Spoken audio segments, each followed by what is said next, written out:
For election night coverage, tune in to 1340 WNBS. 2010-2011 budget. And as I understand it, the remaining 50% of their budget is composed of federal dollars, and the local share also contains requests of $27,000 from the county, bus fare, in-kind donations, support from Murray State, campus suites, and Medicaid. I don't know if you have heard this concern as much as I have, and it was discussed a little bit at a recent Finance Committee meeting. I believe you were both there. Of course, Bill Wills is the chairman of that committee, and Butch, I believe you, like a lot of council members, were there. But a great number of people in town are complaining about seeing the trolley and buses driving around town, they say, without many passengers. Do you think this perception is accurate? Do you think the service is being utilized enough? And if not, is there more the city could do with various agencies in the area to promote the service? Is it me, Hawkins? I believe so. You know what? We've all heard a lot about the trolley, our new buses, and those kinds of things, and we all know where the money came from to purchase those buses, and the question is what's going to happen when we don't have any more of that money, and how we're going to take care of the buses. Well, here's what I'm believing is that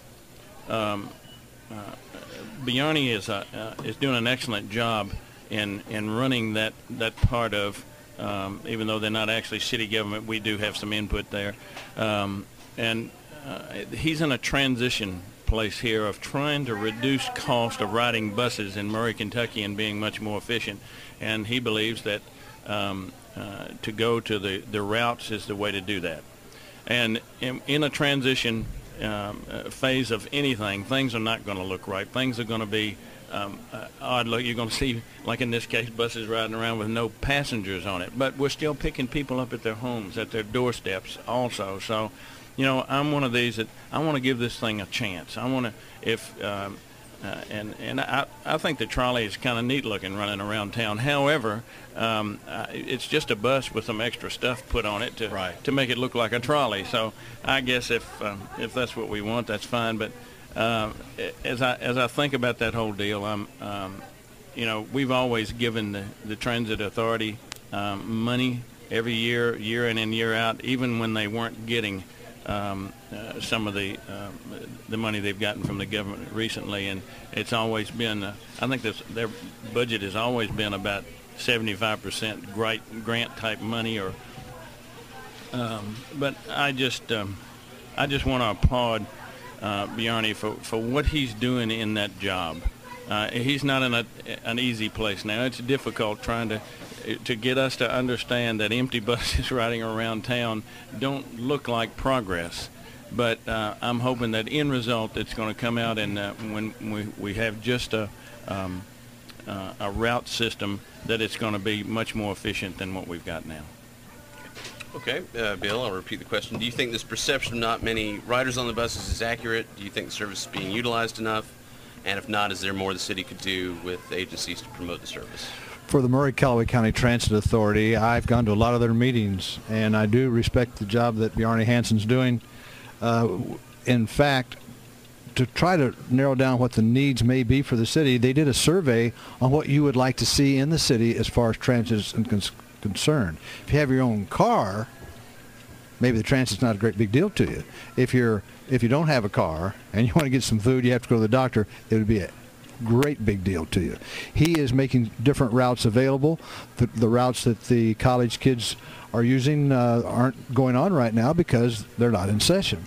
After that survey was done, one of the things that was high on the list was a trolley, and with some stimulus money, he was able to get that. If you start a route, you just can't say we're going to do the route if we got all these people lined up at the different stops. You have to have this, and then when the people realize it, then they'll start to use it. Also, and I know this because the last meeting we talked about it, you can rent that trolley for weddings. And I thought, are people doing that? He said, well, we got 5 so far. So if, in fact, you're at Murray State University and you want to come up and hear Neil Bradley on the radio at a game and it's raining, you know the Transit Authority is down there picking people up in that Roy Stewart Stadium parking lot and bringing them up. So I think it's quite a service that we have here. The better your car, the more you may not think about it. the worse your car, the more you probably do think about it. So I think that he has to run these routes so people will know. His numbers are increasing because people are finding out about it. The bulk of the money, actually, I think, for his budget, besides stimulus money that he was able to get, and I don't think you ought to criticize him for getting stimulus money, is Murray State University. They see the need for cutting down on the number of people that are driving, that in fact they can take a bus that comes to, I think, is it the Chase is one of the places out there, and some of the other places that they'll come to your door and pick you up. That's a contract that those two agencies sign, and Murray State is helping subsidize that too. And we should subsidize transportation so our citizens can get around in town. All right, our next question, and this one goes to Bill first. If elected, is there a way to provide full-time recycling in the city so residents don't have to wait for Make a Difference Day to transport recyclable items so they can do that on a daily basis? Yes. Thank you. Did my wife turn that question in? I'm telling you, you know, well, you know what? Our 76th Make a Difference Day is tomorrow, and I think the answer is yes, we are. We wrote a grant a couple of years ago that's out at the North Farm right now. That's a compactor. It was $176,000 grant. We're using that. Then we wrote a grant for a glass pulverizer, which we also received. We have to find a shed to put it in. But once that's done, yes. Boy, this is like preaching to the choir. I could talk about this all day. I don't know how much time. I hope I've got about 4 hours to talk about this. But obviously, Butch, thank you, Butch. Butch is going to give me some of his time, he said, which is going to be new for Butch to give him some of his time. But anyway, I do think that, yes, there are some things that we can do in recycling. To make it mandatory, I'm really not for that. I think the volunteer part of it is good. You're right. We have about 5 a year. The next one's Saturday, tomorrow. People may have to save some of these things up. But on the horizon, if I'm mayor, you can bet we're going to do some more things on recycling. I can guarantee you that.